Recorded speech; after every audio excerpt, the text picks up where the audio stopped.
Welcome back, everyone, to the Flyin podcast. We're here tonight, just about to start open this 2024 MLS season for FC Cincinnati. We're pretty pumped about it.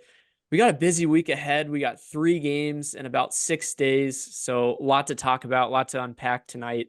We're going to talk a little bit about some rumors, hopefully some confirmed signings.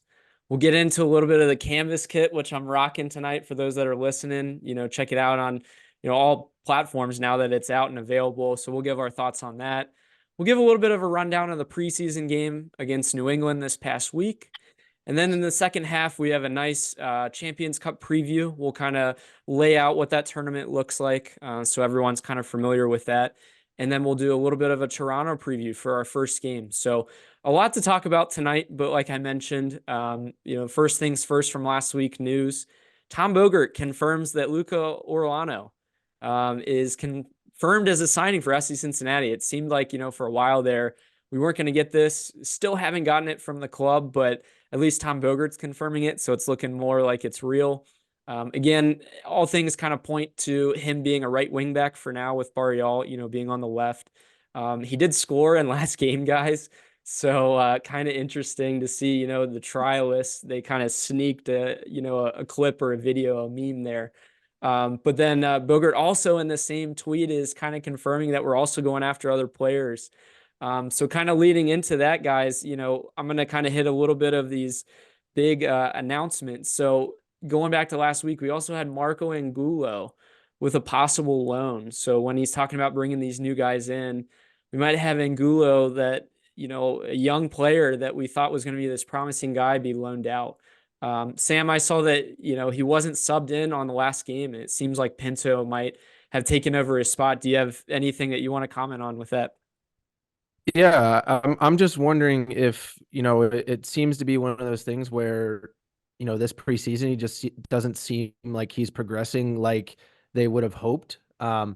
Obviously, it now seems like Pinto's the guy, right? Could be that first backup, kind of like Kubo was last year. If Kubo's kind of gonna experiment with a right wing back to begin with, but yeah, I think seems to me that Pinto's kind of fitting more of Pat's style and how he's looking to play. Obviously, Pat thinks Angulo is extremely talented. He's only, 21, 22 years old, if that. So obviously, guy's got a bright future. It's just, I think the maturity level needs to be there. I think a little bit has to do with how the last season ended, right? I mean, it was very apparent of that last goal that was scored by Columbus and the effort put in by Angulo. I mean, I'm just guessing, obviously, but yeah, a loan move for Angulo would be interesting. I'm very curious to see where. Would he go back to South America, somewhere? I'm not really too sure where he fits in, especially if deadlines continue to close down here soon. Yeah, absolutely. I think, I mean, like you said, Angulo kind of leaves a little bitter taste in your mouth, saying his name. But yeah, I would say alone is probably his best move. I think he came in the summer of last year, so he We came hasn't had. before the beginning of the year last year, Or actually. Was it the beginning? Yeah. Oh man, I didn't realize we had him that long. But hmm so he's had a whole full season to really, get integrated, and it really hasn't. He hasn't made a mark, right? He hasn't made that noticeable difference from when he started versus when he ended. So I think he has a lot of maturity, like Sam said. So I think a loan is probably the best option for us right now. Yeah, I think you guys hit the nail on the head. All I can think about is the loan possibility. And like Sam said, where is that going to happen and when? Um, yeah. I think it comes down to roster space. Like we're saying is, if we loan him out, you have some depth pieces that you're looking at. If Kubo slides into your right wing back spot right now, well, he's not really your option off the bench anymore. He's not your utility guy. So, you have Pinto there. You have, Steven Jimenez. Does he see more minutes? But all things kind of point to Dado Valenzuela possibly being another backup option. He's had a killer preseason from everything that Pat Noonan said and from what the club said too. So maybe this is the year for some of these younger guys to get these spots. But again, shout out to Pinto and in my opinion for possibly winning over that backup spot. Speaking on guys, that we're finally saying bye to, though, Ray Gaddis, yesterday says his farewell to FC Cincinnati. I think the stadium should all tuck in their shirts for the first home game in honor of Ray Gaddis. Sam, I know you put out a tweet about him and Bernadeschi. Like, honestly, one of the better moments I've ever seen of him going and defending his player. That's what you need on the field. So, my question to you, Sam, is who takes Ray's spot? Who's Uncle Ray now on the team? Who's the guy that's going to be the enforcer? I mean, in my opinion, obviously Miazga is going to be the guy that comes to mind, but you need that the veteran presence, but also you have, Gaddis that can kind of use the Lord on his side. He kind of calms himself down a little bit, a cool head. Reverend Ray. Yeah. Reverend Ray. Yeah. We'll miss him, but I'm really happy for his opportunity. I know you have a little bit to talk about on that. Yeah. I mean, him retiring, maybe is this an official retirement? I mean, he said he was going to retire last time and we pulled him out of retirement, right? So who knows what happens with Ray, but it seems like he is moving on. Seems like he's going to be an ambassador for the USA soccer in the Indy youth soccer there scene. He's from Indianapolis, so grew up in Indy. Me being in the Indy community right now, I mean, I've really heard a lot about his character and his growth as a player growing up. So it's been really cool to hear different stories. I actually know like his cousin, which is really cool. Got to like talk about like him growing up with Ray and stuff like that. So that was cool to see. But yeah, Ryan touched on, my tweet that I sent out, that headbutt, the little encounter that he had with Bernadeschi against Toronto. It's only fitting that the first game of the season against Toronto, right? You think he could have stayed on for one more game just so we can see, a rematch of that? Oh, That's man. what I was calling for. Or for him to pull the sword. That's my special shout. I mean, that just what a great call out, especially with us playing Toronto this week. I mean, I think you couldn't. That's a top 3 highlight, honestly, from player interactions of last year, in my opinion. I think that was one of the more entertaining matches, for sure. Yeah. Sad to see Ray go. I mean, like Sam said, is he really retiring at the end of the day? Like 2023 or 2022, he said, yeah, I'm going to put up the boots and kind of go on to a different future for myself and my family. And then we see him on the pitch in 2023. So, like I said, it's sad to see him go, but is he really going to be gone? Can we believe him yet? We'll wait to see that. Maybe, creates an opportunity for some young indie players that he's mentoring to come to FC Cincinnati. That'd be pretty special, especially with the connections he has with Chris Albright and Pat Noonan. Speaking on, just some other news, I think, obviously we wanted to say goodbye to Ray, but we had these new kits released last Friday, guys. I thought it was fitting. We had this huge snowfall that came in on Friday, and then you have a white kit release at the same time. My initial impressions on this canvas kit is, it's clean in some ways. I know I'm wearing it now. The fit is kind of nice. This material is good, but it is a little blank. I don't know. I originally said that I feel like the collar should have the same pattern that the cuff does as well. So that's kind of my initial impression.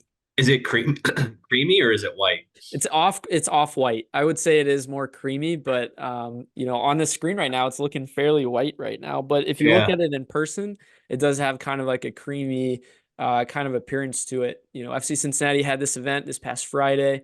Some people got the opportunity to even, draw their own patterns on the jersey too.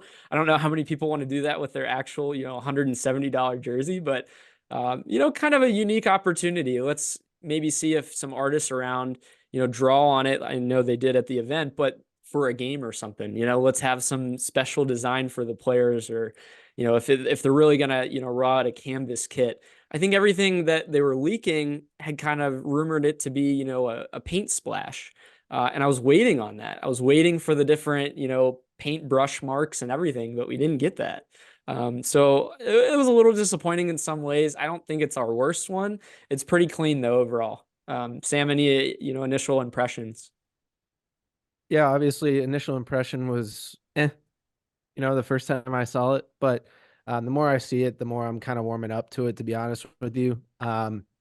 really enjoy the highlights on the side, to kind of embody that paint, and abstract kind of design. But yeah, to your guys' point, people were saying in person it is more of a cream than it is a white than we thought, based off of the photos. But I'm interested to see what Ryan said too, like how fans, if at all, design their jerseys, since it is a canvas kit. The whole meaning behind it was supposed to be like a blank slate type, create your own type mentality, which is obviously from a branding messaging perspective is interesting, considering we're not really entering anything new or any blank slates here They as should a have had this, franchise. But Sam. They should have had this released when Pat Noonan came in 2022. That's your blank yeah, canvas. That's when you're Make starting your over. mark.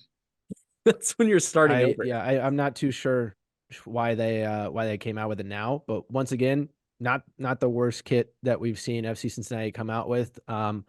Definitely not the best though. I'm happy with it. But to what I tweeted, I guess a month and a half ago, maybe, is like when the leaks came out, I was expecting ours to be a little bit more like Austin FC's, a little bit more creamy with a little bit more of like an orange or a blue kind of like stripe or tint or something to it. But also happy with what we got.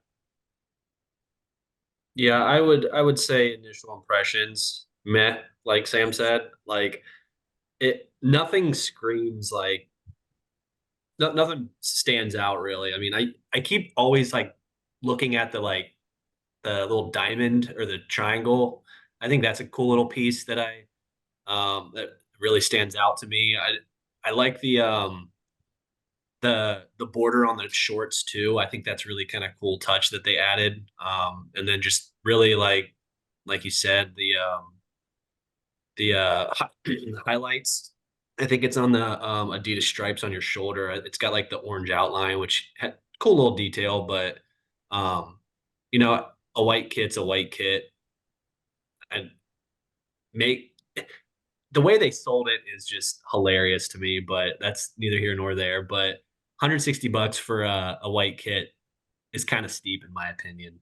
We can talk about prices another time, but you know, I'll let Zach give his take on it. Yeah. You guys say meh, I say it's terrible. Not a fan at all. There needs to be some at least artistic traits added to it. I mean, yeah, it's a white kit at the end of the day. Everybody's got white kits. Like, I understand the meaning behind it. Create your own, like, be out there, put it whatever you want on it. But at the end of the day, there's nothing to add that's more realistic than a white kit. So at the end of the day, I would have liked to see a little more art put onto it. Like Ryan said, maybe a paint splat or something unique. But right now it's just white, blue, and some orange. So I We'll see a think. lot of. Go ahead, Zach. I did say we'll see a lot of mud on him this season. I think that's what the kind of the thing that someone said. I think that's a good point. Is like, you're gonna have mud on it. You're gonna have grass stains. So in some ways, the canvas is open for different grass stains. Maybe it's a good opportunity for Tide to come in and have a sponsorship here. But yeah, well, things that stand out to me again, like Zach, you made a great point. Is like, I thought at least having a diamond undertone to it or some sort of pattern, at least on the initial, photo, we see some of that on the backside. We don't really get any of that at all. A nice touch for Kroger, shout out Kroger, Zach's employer. We get that on the sleeve actually this year. So we get a sleeve sponsorship. It is interesting to see throughout the league. I think there was some good ones overall this year. Special shout out, at least from what I was seeing, for Minnesota's with their like galaxy looking star one. I think that one tops it for me. For other clubs, I guess. Sam really liked the Sounders kit, I know from before. He Yeah. mentioned that one. That one was pretty clean, kind of a classic clean. look. Guys, I know next year we're coming up, I think in maybe 2 years or 1 year is the 10-year reunion or 10-year kit. I think Orlando just did theirs with their old looking lion. I really think that we might bring back the old lion logo for that kit. Yeah, Zach's wearing it. If everyone's watching on YouTube, he's wearing it now. So that'd be kind of a cool shout for a 10-year kit. coming up. I think it'd be cool to have a black one. I'm just going to throw that out there again until it happens. I'm really pulling for that. But guys, I don't think the team wore these new white kits in this last preseason game, but we did have this final preseason game. We played New England again, and we dominated. At first, we go down, and we'll kind of touch on that a little bit here, but we end up winning 5-2. So overall, we'll kind of walk through our impressions of it. In the first half, we kind of get a pretty realistic, idea of the lineup that we're going to have to start the year, at least for the MLS season start, maybe not for Champions Cup, but our lineup in that first half: Bupenza, Baird, Acosta, Obi. We have Buka, Trialist, we're going to say, but Orlano, Murphy, Miazga, Robinson, and Kubo. I want to put a special note out there that Barrial was noted to be out because of him regaining fitness. Something to kind of look out for. Still not 100% convinced he's even playing for us in this part of the first part of the year. With his brother being in town and having some agent connections, is he still working out that South American transfer possibly? I don't know. It'll really tell us, this week if he's going to be here and playing meaningful minutes to start the year. And then, we have Kubo again at right back, Orlano at left wing back. And it sounds like New England played a rotated squad. They did not have Carlos Heel, which is one thing to note, when you look at this preseason game and the overall result. But Sam, kind of walk us through what you saw in the lineup in the first part of the game. Yeah, I think lineup is kind of something that we could get accustomed to here soon.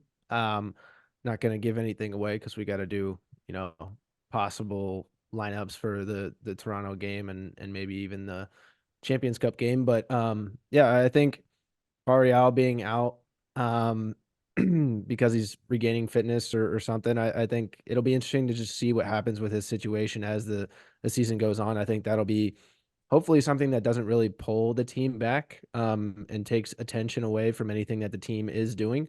So that's really what I'm hoping for. But yeah, I think to Ryan's point, we dominated. We absolutely killed it. And the person that is leading that is Bupenza. Like, holy crap. 6 goals in 4 games. This guy is on a roll.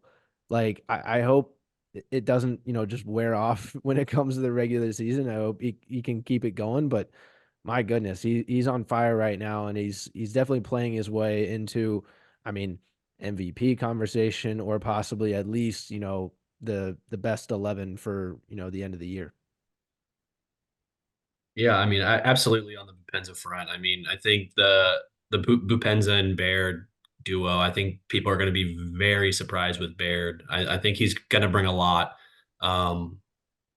that fills in that Vasquez role, in my opinion. So I think that'll be a fun duo to see coming into the Cavs game coming up on a Thursday. Um, the other good call out I want to say is Murphy. I'm really pleased to see him in starting lineup week after week with these preseason matches. I'm really excited to see what he's going to bring this season. I think Pat sees a lot of probably growth and improvement over the short off season that we've had, but I think he's going to really grow into that role and hopefully come out, as a leader on that back line with Miazga and Robinson, because I think they're going to be great mentors to him. So that's going to be one cool bit for him. But yeah, besides that, I think Kubo, that's a cool call out. I think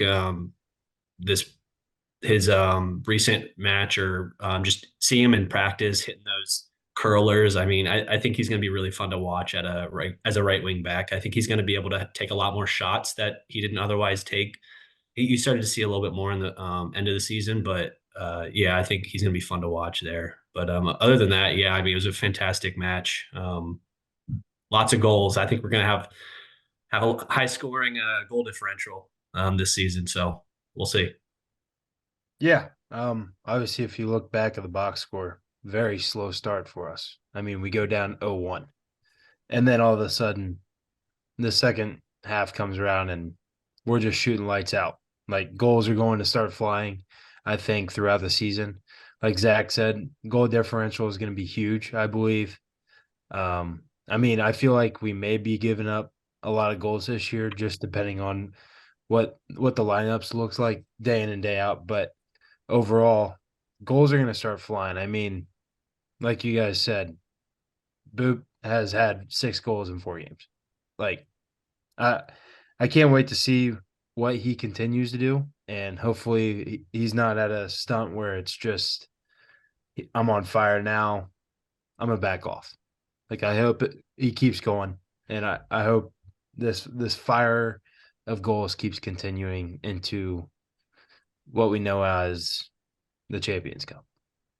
Yeah, great shout. I mean, like, especially from a striker standpoint, it's hard to maintain that throughout the whole year. But the fact that, he had 4 preseason games to kind of gel with this team that we've, put together.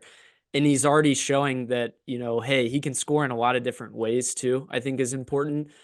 Zach, great shout on, about Corey Baird. A lot of people are going to overlook him. And coming off of a career year last year, him sliding into a more natural position as, maybe another striker with Bupenza, how do they work off of each other? I know we've mentioned it in the last several episodes, but I really see him thriving in this role, him creating maybe little pockets of space that Vasquez did so well in around the goal. But yeah, I mean, you guys are all pointing towards an increased attack this year, and I think that's the overall theme. You have maybe a little bit more coverage in MLS experience in Robinson in the back. And maybe we have Obi drop back a little bit more, like I mentioned, so that Buka can go up more. Shout out to him for getting, a goal. I know he was pretty excited to get his first goal for us. It sounded like he was active all game, though. He had 3 shots on goal. I'm really excited to see this guy play in person.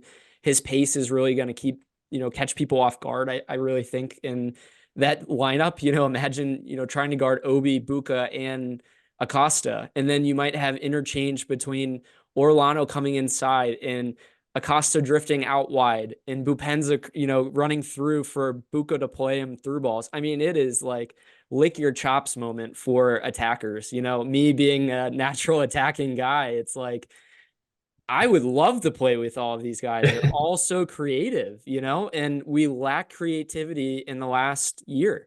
This is more of a shade of 2022.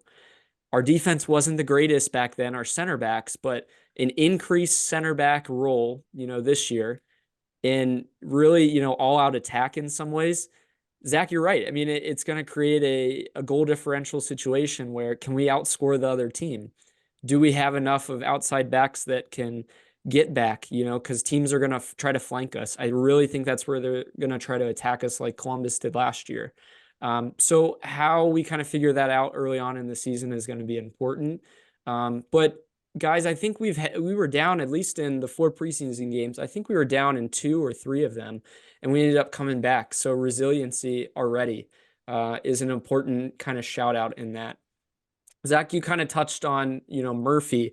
I want to give a special shout out to Nick Hagelin for, almost completing his rehab. It sounds like his hamstring is in good shape, knock on wood right now, but he sounds like he is maybe a week or 2 away from fully joining the first team. So his depth is going to be important for us too.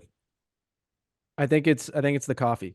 I think it's the coffee. If you've been paying attention to his reels, his TikToks, it's having the coffee maker back and put together. It's really gotten his mojo going. Man, the content he's been putting out lately, world class. Yeah, if you guys aren't familiar, Nick had his coffee maker break down in Florida, and he finally got a new replacement and just had this beautiful video. Sam, the vibes are all back, and everything is right in the world, at least for Nick Hagelin. Yes, exactly. Guys, I'm really excited though. This all leads up. We had a great preseason. We ended up, I believe, going 3-0-1. I think we or 3-1-0. We had 1 tie and 3 wins. I'm pleased with that. I don't know if that means anything necessarily, but like I mentioned in the last podcast, trying to replace a lot of starters, bringing them all together on a shorter off season, and to already get results. Maybe again, not in like meaningful ways, but it seems all promising. It seems like they're building. But like I mentioned in the last podcast, it's continuity of coaches that I think is the bottom line to why we're seeing them hopefully do well early on. So we'll see how that rolls over. Anything you guys wanted to mention, I guess, in the final preseason, or any notes from last week? I think one thing I just real quickly wanted to shout out was the referee situation. You know, we had told you we're going to give you an update on this, but it seems like they did not, find this agreement with PSRA and the pro refs. Sam, we had kind of mentioned on our Twitter that, the PSRA seemed a little bit sassy, and I don't think they liked our comments. We got blocked from the referees, which is just hilarious in my opinion. Yeah, I did not see that one coming. I had put out that tweet because, I was doing my due diligence. I was trying to research why, this deal wasn't getting done, looked at their page, and their most recent post was a little sassy. And so I decided to make a comment about it. Apparently they didn't like it too much because not only did they block us, but they also deleted that tweet. So I thought that was even funnier. Deleted their own tweet or deleted your tweet? Deleted their own tweet. Even better. They were being petty about it. The whole thing stems from the fact that they were getting paid, I think somewhere in the ballpark of $300 to referee the Messi Inter Miami preseason game, which was supposed to hold 32,000 people. I mean, again, I don't know. We can get into all the details you want with that situation, but right now, as it stands, we're going to have replacement refs to start this year. We're going to have some new rule changes for this year that we're going to have these, replacement referees implement. One of them being, for you guys, I don't know if you recognize this or not, but getting off the field in a timely manner. So the players have to get off within 10 seconds for a substitution. If they go down on the field with an injury, they have to get off the field either right away or get right back up, or else they'll be out for 2 minutes. They're finally going to show the extra time and the 90 minutes and 45 minutes on the actual clock in the stadium. So we have a lot of new rules, and the actual center ref is going to call out the VAR decisions over the intercoms. So again, for everyone paying attention this year, at least to start the year, it might be a little bit rough with these replacement refs. I'm really interested to see how that kind of rolls over. Going on to that, I don't mean to take up your guys' thoughts on that, but today we see that Kai Wagner gets his suspension revoked for his comments that he made last year at the end of the year. He had a 2-game suspension because he went through the proper outlets to get this revoked. One would think, because Matt Miazga did attend his classes, that, hey, is his suspension going to get lifted? I think it's got to be. I think that's ridiculous that it hasn't even been talked about yet. Yeah, I'm not too sure what the thought process on that. I would assume, once again, like, he would get off on good behavior, right? By going to class and doing all that. But yeah, I'm interested to see how that kind of impacts. I mean, does it affect the Champions Cup? Does it affect, MLS? Like, what competitions are we talking here? Yeah. I think it's MLS officiated games, I believe, or MLS sanctioned games. Yeah. Okay, so he can play for the Champions Cup still, but he'll miss the Toronto game as far as we know. As of right now. Until we hear otherwise. Is it just one match the beginning of the season? I can't remember. He's got 2 that he's actively has to serve.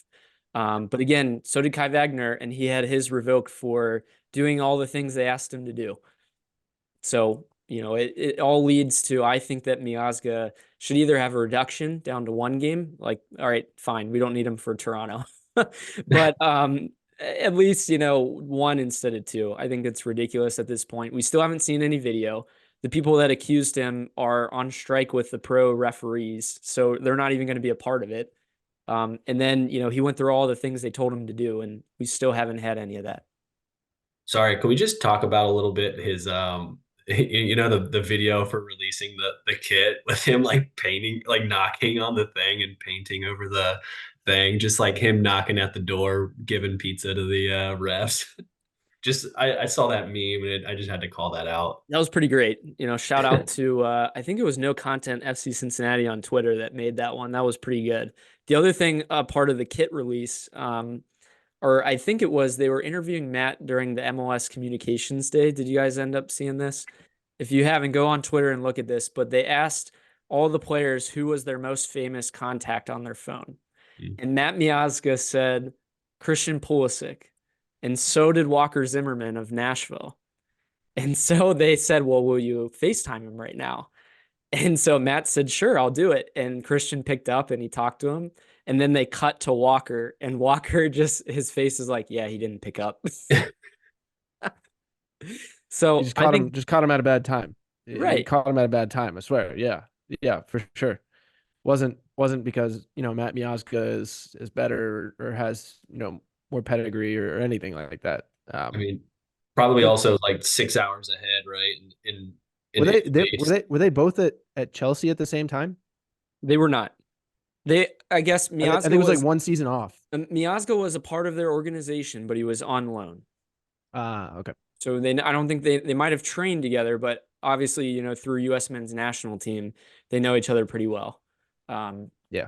So, I think after Miazga's, height difference thing to the Mexican player, I think Pulisic probably gained a lot of respect for him after that one. But it'll be interesting to see. So keep an eye out on that for Matt's possible suspensions. But guys, I have a trivia question for you before we go to the break here. So what is FC Cincinnati's overall record in opening day games? This is USL and MLS. You can give me a percentage if you want, or wins, or whatever. What do you think their overall record is? Oh man, I didn't realize we were going USL too. And So if this helps 19? you, yep, I was just about to tell you that. I believe it's been eight seasons. This is the 9th season. So give me your record out of 8 games. All right. I'm gonna go with we've been pretty bad. 8 games.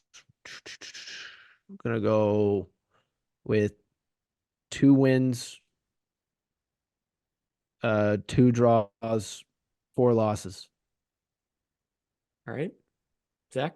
I was thinking 4 wins and 4 losses. I don't think we've had draws on the opening game. Yeah, I'm gonna go 3 wins and 5 losses.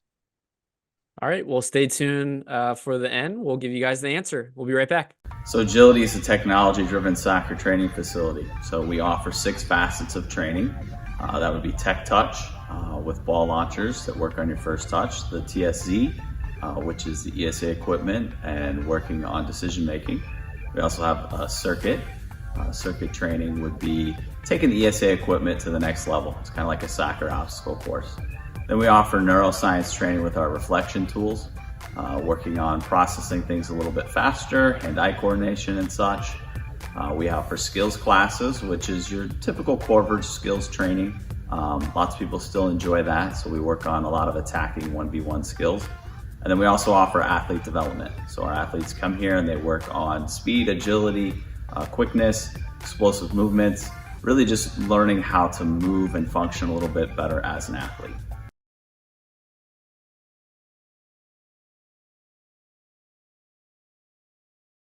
Welcome back, everyone. Thanks again for listening tonight. We've had an awesome audience through the preseason, and we're looking to build this year as we get into the MLS and Champions Cup season. FC Cincinnati, again, has a busy week ahead. So again, this Thursday, we're starting our Champions Cup. So this is a tournament that has been around for 59 years now. We're going to kind of give you a background on this. It's against Northern American teams, some Central American teams, and some Caribbean island teams as well. So that kind of represents the CONCACAF region. So they're hence the CONCACAF Champions Cup. There's 10 MLS teams in this year's edition. And the rosters, for these games have to be submitted about 44 hours before the game. You get a total of about 35 players that you have to list. Unless you bring in new players, then I believe they can be added. And then each round you kind of have to submit 14 days prior to the competition, your finalized rosters and so on and so forth. So as it stands now, FC Cincinnati is in the round 1. We have a round of 16, a quarterfinals, a semifinals, and then a final game. The series, I guess, the way we look at this, for, again, those not familiar, 3 points for a win, 1 for a tie. And then to move on, it's going to be an aggregate scoring. So you have a home and away match for each game. The final game is a single game by itself. The tiebreakers are based on away goals. So away goals kind of trump things as well.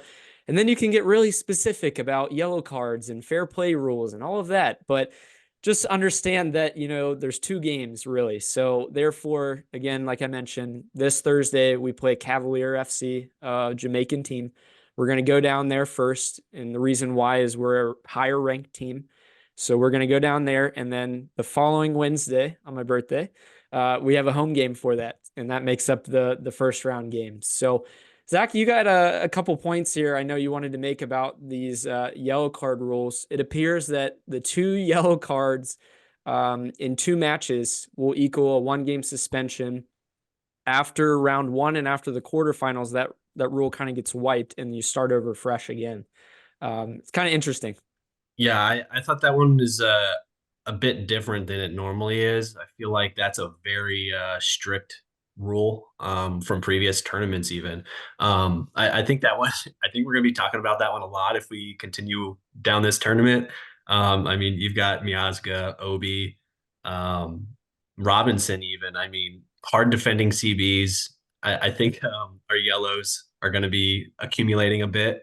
So I think we need to be hopefully Miazga's classes have been working out, but I think this will be tough, honestly, for us going through, and it's going to be a lot of rotation, I think, in the back. But I just wanted to make that point because I think absolutely.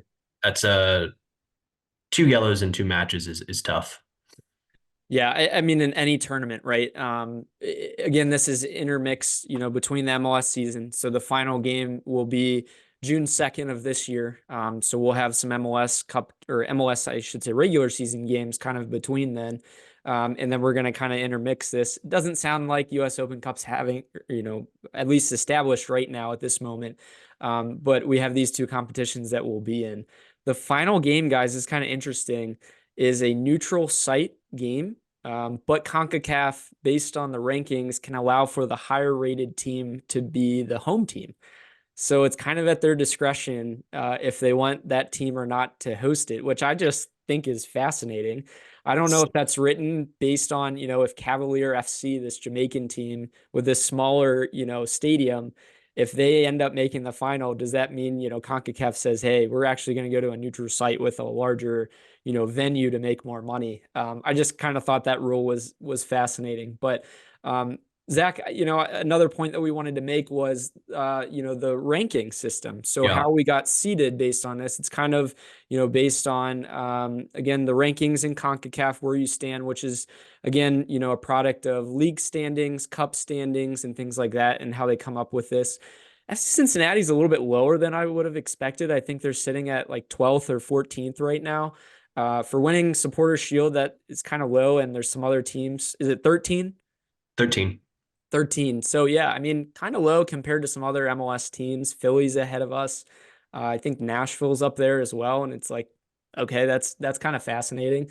Columbus. But yeah, Columbus is too. Yep. We won't touch on that one too much, but yeah, it's fascinating. I think this is a really good opportunity for FC Cincinnati to kind of display what they have on more of a regional scale. Guys, I don't know if you realize this or not. This is the first time FC Cincinnati has played outside of the US and Canada.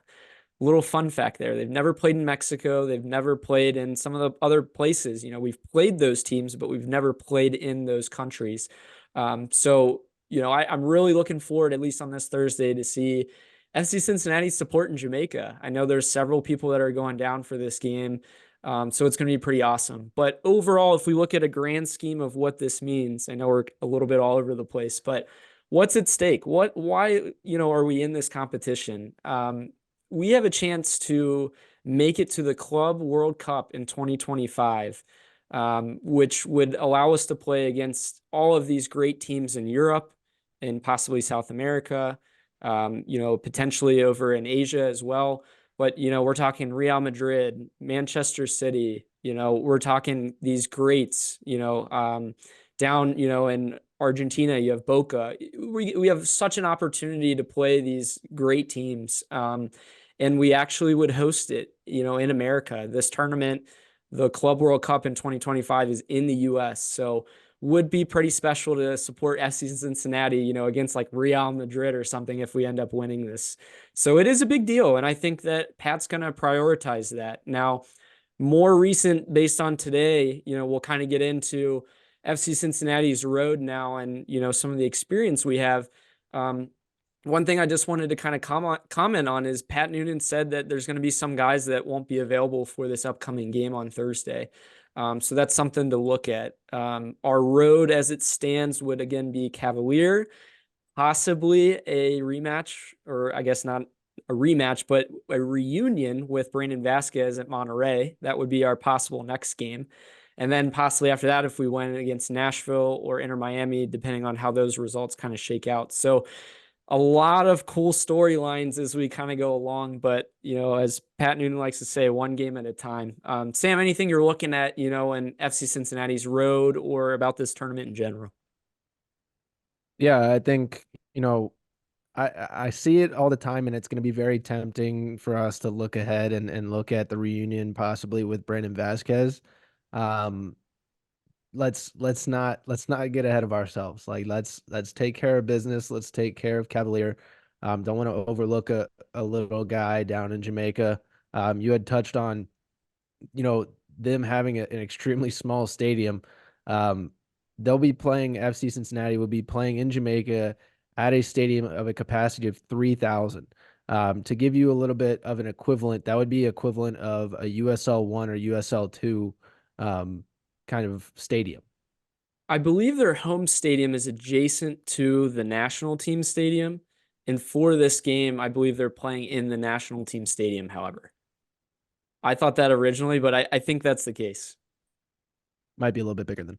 I think it's a little bit, but still, it's not massive. It's not 26,000, but yeah, it's going to be. All right, so then an equivalent would be USL Championship. How's that?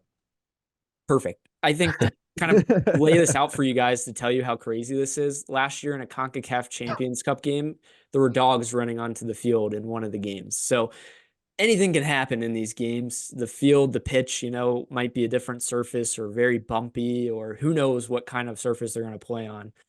So that'll be interesting. Zach, any of your thoughts? Yeah, I really did want to touch on. I know we were throwing around rankings and stuff like that, and I think I wanted to touch on that a little bit because it's really interesting seeing Cavalier versus FC Cincinnati, how they're ranked and where they sit. So really the CONCACAF club rankings. So you're weighted higher based off the Champions League, and then it's like regional cups like Leagues Cup, and then it's your Division League. And then your lower, your domestic cups like US Open Cup. So your win or lose, depending on some of those, it's weighed higher or lower. So really ranking is based on the difference between the match's outcome and the expected outcome. So really you have three outcomes: win, lose, and draw for the match actual outcome. And then you've got your expected. So what the pundits, expect, or, what the expected goal, goal differential and expected goals and et cetera. So there's a difference there, but you also gain based off your winnings, it's whether it's an international or domestic match, your ranking. Home field advantage actually plays into your club ranking as well, whether you're winning at home or you're beating a home, or winning at away, right? And then just the match result in general. So if it's a win, loss, draw, etc., and then that'll move you up or down based off those points. But really, it's important because this ranking influences our draw seed for CONCACAF tournaments. So further down the line, when we're beating like the higher Mexican teams in the Champions League, then we're going to get a bigger bump on our ranking. So as you know, FC Cincinnati is sitting at rank 13 with 1,189 points. Cavalier is sitting at rank 100 with 1,040 points. So to put that into perspective, so Valor FC, they're in the Canadian Premier Division, right? Or Premier League. they were last place in 2023, and so 8th place with record of 6-8-14. They were ranked 96, whereas Cavalier was ranked 100. So that puts you into perspective on, what kind of competition we might be playing. So I thought that was a pretty interesting comparison there. Yeah. I'm more of a one game at a time kind of guy. So looking at the Cavaliers right now, fellas, they're hot. They're 8-0-1 in January.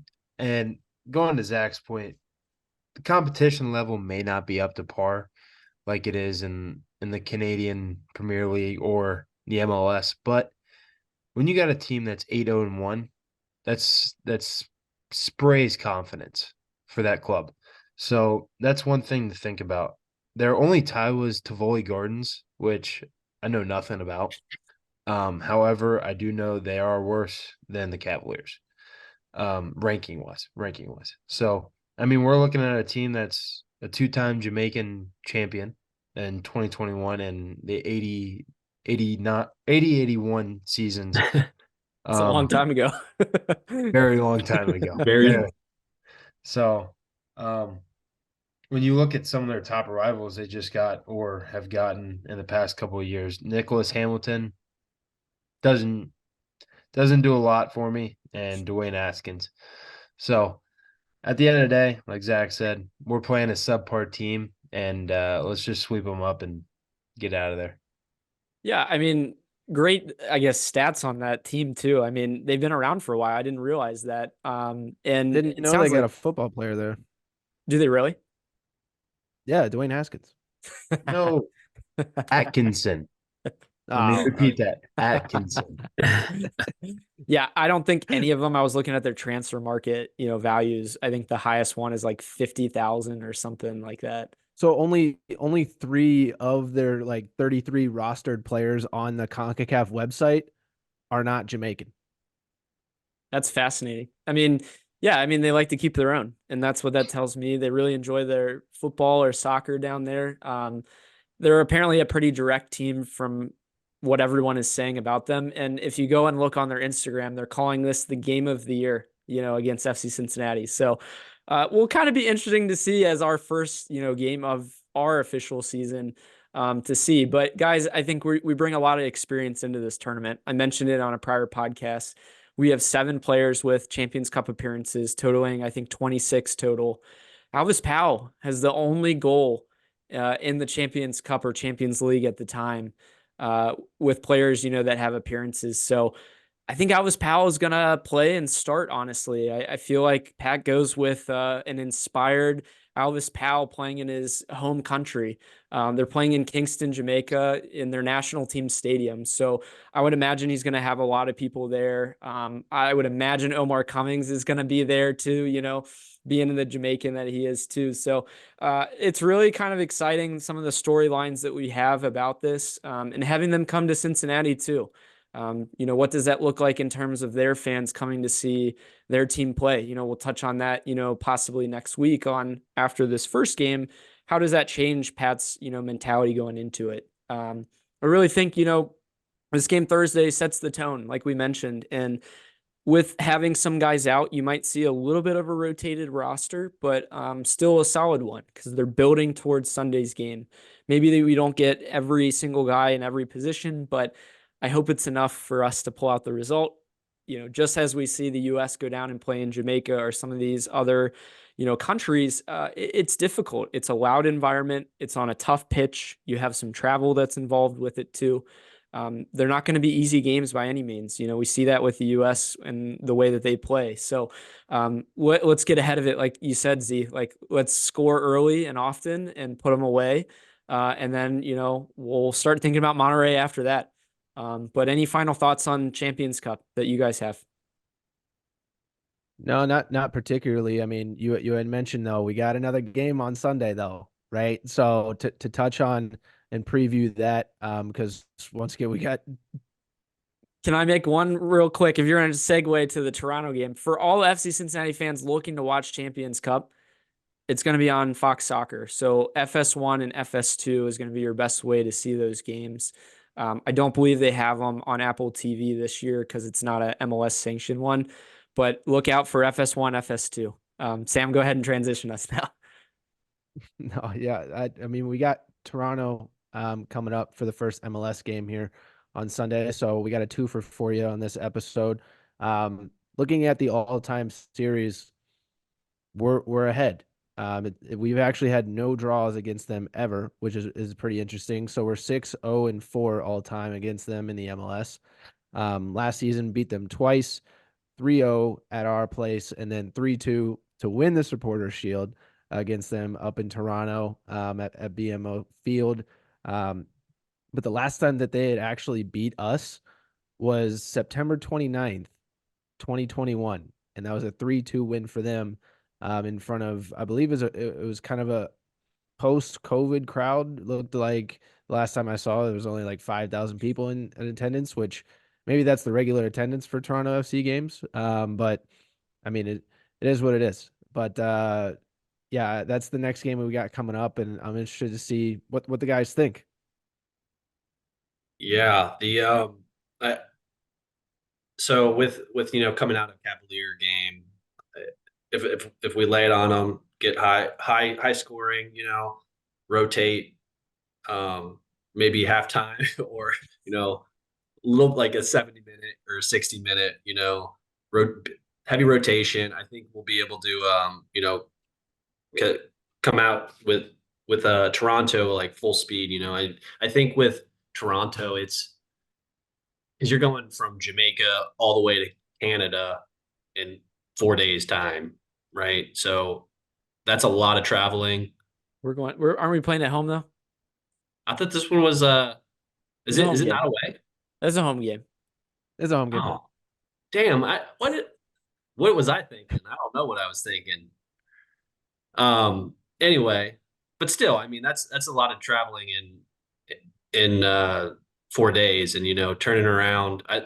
We haven't even played much practice here, right? So getting used to the weather again, and I think the lineup wise, I think we're gonna because you don't know how we're gonna play with Cavaliers, so you can't really. It's hard to say what the lineup's going to be against Toronto, because they're not going to be in the Champions Cup, so they're going to come out full force. So it'll be interesting.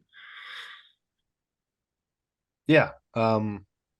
It's like Sam said, 6-0-4 against them in the total times we played.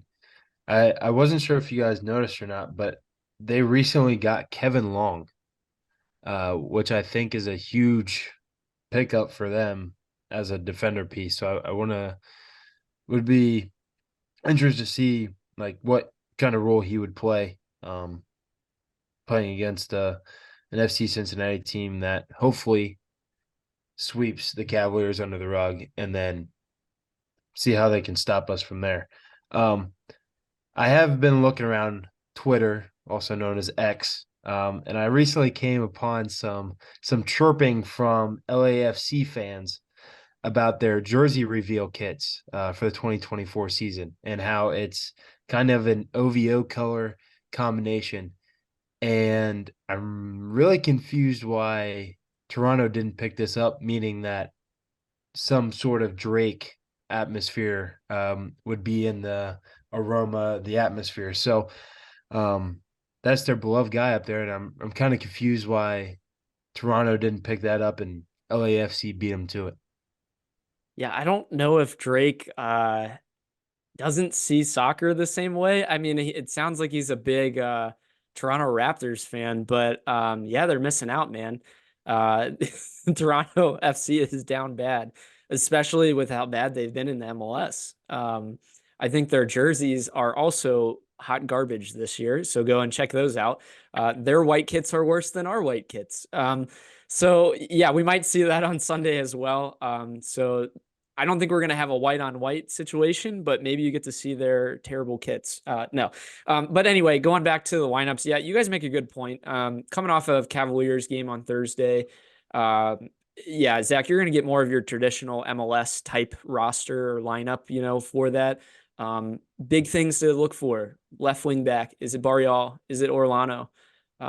Kubo, is he your right wing back to start? Or do you go with Powell, who has more experience in MLS games? Look for that. Everywhere else, I think you're pretty much solidified at this point. I would even say on the center back part, like with Miazga, like, is he starting? Is he not? Do you For go sure. like Kip Keller, or do you go Powell in a more center back role? And then, have, Halsey, or you have Orlano and Barrial, right? Left wing back, right wing back. Like, how does that look if, Miazga is out? Because I think that definitely shakes up the squad, and it gives us a little glimpse of, okay, if a big piece is out early, how does this FC Cincinnati team adjust? Well, especially with, Toronto has Bernadeschi and they have Insigne. I mean, two historically, very good players, haven't lived up to their expectations for Toronto in the past year, maybe two now. They come out with a fresh start, and maybe a little bit of bitterness from the last time that we played them.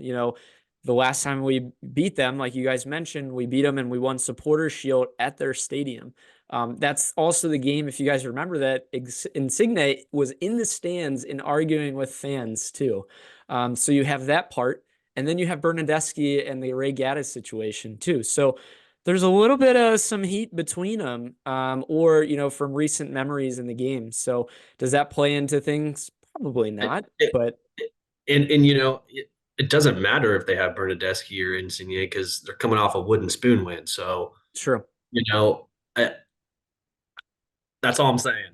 I'm gonna leave it at that. I feel pretty confident if we can put some goals in the back of the net. I think we do pretty well. I'm gonna give my early shout out for score prediction as 3-1 win, just because, like Sam mentioned, Miazga is gonna be out, so we're gonna have 3-0, and then they get a late goal, so 3-1. My person that's pulling the sword, look out for Ray Gaddis. He's coming for that sword now that he's officially gone, and how meaningful. With his rivalry with Bernadeschi, to do it in this game, that'd be pretty special. Yeah, I think score predictions for me, Ryan took it. I was going to go 3-1. So I'll stay the same with Ryan. But yeah, for my sword pull, I'm going out there. I'm going to go with Cat Williams. Cat Williams is originally from Cincinnati, grew up in Dayton. He's been on the news a lot lately, via the Shannon Sharp, Club Shay Shay podcast, things he's been saying on there. But overall, he's just a great comedian, great guy. I think he would bring ultimate vibes to the stadium. Would be a definite surprise, right, for the very first game, and him being in a probably a soccer game in general, to be honest with you. But yeah, I'm going with Cat Williams there. That is a shocker for me, honestly. I'm going to go with a 2-0 win. Obviously, FC. We're going to shut them out. Start those clean sheets early, right? Pulling the sword. Honestly, I don't have anybody. Like, I really. If this is going to be a continuous segment that we're going to do, then I'm going to really need to start taking into some deep pockets. Cincinnati culture or something. Yeah. Yeah. But honestly, I don't have a sword puller this match. Unlike Zach, I do have a sword puller, but first I'm going to start with the score. I'm going to go 5-0. Obviously, FC. I think we're coming out of nowhere and goals are going to be hot. Now, my sword prediction is going to be out there as well, just like my goal score. I'm going T. Kels. Travis Kelce coming back from Kansas City. Obviously, like everybody knows, Kansas City won the Super Bowl. So, is he coming back to Cincinnati to pull that sword to start off the season hot? He did mention in one New Heights podcast that he was interested in a stake in FC Cincinnati. He did. There is some thought to that. I'd rather see. I mean, as a Bengals fan, I'd rather see a Jason Kelce appearance than a Travis Kelce appearance, probably from that perspective. Plus, he'd probably take his shirt off as well and wave it around. So he'd definitely get the Bailey pretty lit on that one. Good shout out there, Zach, though. Yeah, another thing to look out for. Again, this game is on Sunday. It's the first MLS season game of the year. It's at 2:30. we're going to have a nice TIFO for this. Shout out to this new supporters section, if you want to call them, the FC Cincinnati Forge, who is this independent TIFO, making group. So pretty cool that they're actually coming together to make these TIFOs. I hope in 2024 we see more TIFOs. So again, for everyone listening, get out there. There's opportunities to be a part of this, to paint it and create, because every game, or I should say every big game, we had been doing one, but I hope we see this more routinely because there's a lot of cool opportunities for that. So I think that's a good recap. Again, we did a nice preview of these games coming up. We obviously are very excited, about this season starting, especially coming off of last year and winning our first trophy. So we're pumped for more. This is going to be a special year with a good team. Returning a lot of good players and a lot of continuity in coaches. So look out for all of that, and we hope to see you guys there. But before we go, we'll do a trivia question and answer for you. So again, the question being, what is FC Cincinnati's overall record in the opening day games? Sam, if you remind me on yours, I believe you said, was it 2-2-4? Zach, Yep. Yours? I was 4-4. 4-4, and Zach, I believe you said 3-5. So kind of interesting for this one, guys. The answer was 2-1-5. So yeah, 2017, actually should say 2016 started with a loss. 2017 a loss. 2018, the year we won the regular season USL, we got a win. 2019, first year in MLS, we lost. 2020, we lost. 2021, we tied in Nashville. 2022, we lost, and that was at Austin. Terrible game.